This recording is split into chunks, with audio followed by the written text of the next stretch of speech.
আমি যোনটো হোমষ্টেত আছোঁ চাওক আপোনালোকে তাৰ বেক চাইডৰখিনি চাওক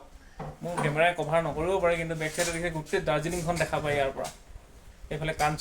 কাঞ্চনজংঘা যিটো শৃংগ হয় সেইটো দেখি পাব welcome to my YouTube channel Chiranjit blog 2.0 আৰু আজি মই এতিয়া বৰ্তমান আছোঁ দাৰ্জিলিঙত আৰু দাৰ্জিলিঙত মই যিটো হোমষ্টেত আছোঁ বা যদি আপোনালোকে কেতিয়াবা দাৰ্জিলিং আহিব বিচাৰে আহি মেলি ইয়াত ক'ত থাকিব কেনেকৈ থাকিব বা কিমান দাম লয় ৰুমবিলাক এক ৰাতিৰ কাৰণে বা কেনেকুৱা ৰুমবিলাক দিয়ে বা পানীৰ কাৰণে সুবিধা কেনেকুৱা গৰম কেনেকুৱা ঠাণ্ডা কেনেকুৱা সেইখিনি মই আজি জনাই দিম আপোনালোকে মোৰ ভিডিঅ'টো চাই থাকক কাৰণ চাওক এতিয়া হৈছে ৰাতি 7টা বাজিছে আৰু মই দাৰ্জিলিঙত এই ৰুমটোত আছোঁ হোমষ্টেটোত আৰু আপোনাৰ বাহিৰৰ ভিউটো চাব মই ইয়াৰ পৰা গোটেই দাৰ্জিলিংখন দেখি থাকিব পাৰি দিনত হ'লে আৰু ৰাতিৰ কাৰণে গোটেই অকল লাইটহে দেখিব আপুনি সেই লাইটবিলাক দেখিছে গোটেই পাহাৰৰ ওপৰত ময়ো বহু ওপৰতে আছোঁ আৰু এইফালে গোটেই যিমান লাইট জ্বলি আছে চব মানে ঘৰবিলাক মানে বা হোটেল ঘৰ সেইবিলাক আৰু কি হয় এতিয়া ভিতৰলৈ আহিলোঁ আৰু ৰুমটো এইটো চাওক আপোনালোকে আমি 3টা আহিছিলোঁ ৱাইফ মই আৰু মোৰ ল'ৰাটো আৰু এই হোমষ্টেটোৰ মালিকৰ যিটো ল'ৰা আছে সেইটো দেখিছে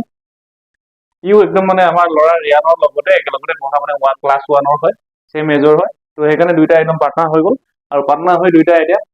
কি মোবাইলত গেম খেলিছে কি কৰিছে সিহঁত দুটাই পুৰা খেলিছে আৰু খেলা ধূলা কৰিছে খুব ভাল পাইছে কিন্তু ৰুমটো চাওক আপোনালোকে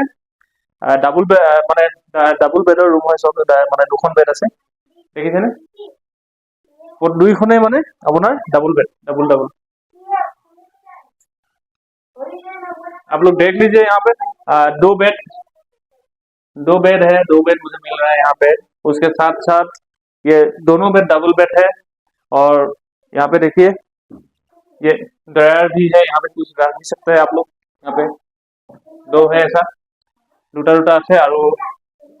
লাইট এইফালে বাথৰুম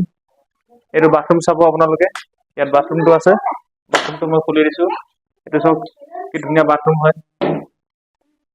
দেখিছে আপোনাৰ গিজাৰ লগোৱা আছে ইয়াত গিজাৰ লগাই আছে আপুনি ইয়াত কিন্তু ঠাণ্ডা দিন হওক বা গৰম দিন হওক আপুনি এই ঠাণ্ডা পানীয়ে গা ধুবলৈ অলপ অসুবিধাই হৈ যায় আমি এইটো এতিয়া গৰম পানীয়ে গা ধুই আছোঁ গিজাৰ লগাই কিনি আৰু কিন্তু সিমান বেছি ৰুমৰ ভিতৰত সিমান বেছি ঠাণ্ডা হোৱা নাই ধৰক এতিয়া 14 ডিগ্ৰী মান চলি আছে 14 ডিগ্ৰী কিন্তু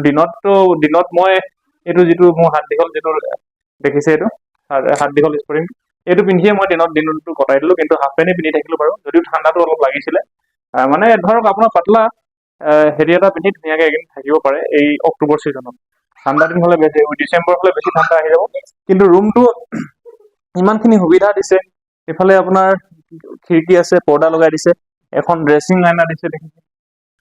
ড্ৰেছিং চকী 2খন আছে ইয়াত এই 2খন চকী আমি ইয়াতে কাপোৰ চাপোৰ ৰাখি দিছোঁ বাৰু এনেই আৰু তাৰপিছত ব্লেংকেট দিছে এইবিলাক ব্লেংকেট মানে এই কভাৰ লগাই দিছে দেখিছে 2খন লাগিবই ৰাতি লাগিবই আমি ল'বই লাগিব দিনত যেতিয়া অলপ ৰেষ্ট হৈছোঁ তেতিয়াও লাগিছিলে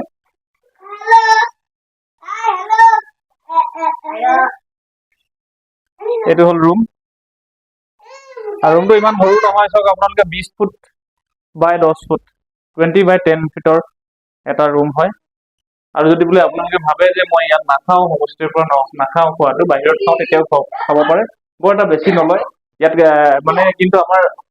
প্লেন এৰিয়াতকৈ মানে এই হিলি এৰিয়াত অলপ যিহেতু চাৰ্জটো বেছি হয় তো ইয়াতে মই যেতিয়া দিনত হোটেলত খাইছিলোঁ তো প্লেন ৰাইচ আপোনাৰ ৰাইচ থালি লৈছিলে আপোনাৰ 150 টকা আৰু ইয়াতো ছেম 150 ল'ব ৰাইচ থালি ভেজ তাৰপিছত লগতে আপুনি যদি চিকেন খায় সেইটো এক্সট্ৰা হ'ব মাংস খালে মাছ খালে সেইটো এক্সট্ৰা হ'ব তেনেকৈ সেইটো লয় যদি আপুনি বাহিৰত গৈ কিনি খাই আহে একেটাই হ'ব ইয়াতো একেটাই হ'ব আৰু মানে একদম নিজৰ পৰিয়ালৰ নিচিনা থাকিব পাৰে কৈছোঁ নহয় মোৰ ৱাইফে এতিয়া তাতে গৈ কিনি তেখেতলোকৰ ইয়াৰ মাকৰ লগত গৈ মেলি ধুনীয়াকৈ তাত খানা বনোৱাত লাগি আছে নিজৰ ঘৰৰ নিচিনা যেনেকৈ থাকিব বিচাৰে তেনেকৈ থাকিব পাৰি এটা খুব সুন্দৰ মই এই হোমষ্টেটোৰ মালিকৰ মানে তেখেতৰ নাম্বাৰটো মই মোৰ ডিছক্ৰিপশ্যনত দি দিম যদি আপোনালোকে কেতিয়াবা দাৰ্জিলিং আহে বা থাকিবলৈ বিচাৰে ইয়াতে আহি তেখেতলোকক ফোন কৰি কিনে আপোনালোকে আৰামত আহিব পাৰিব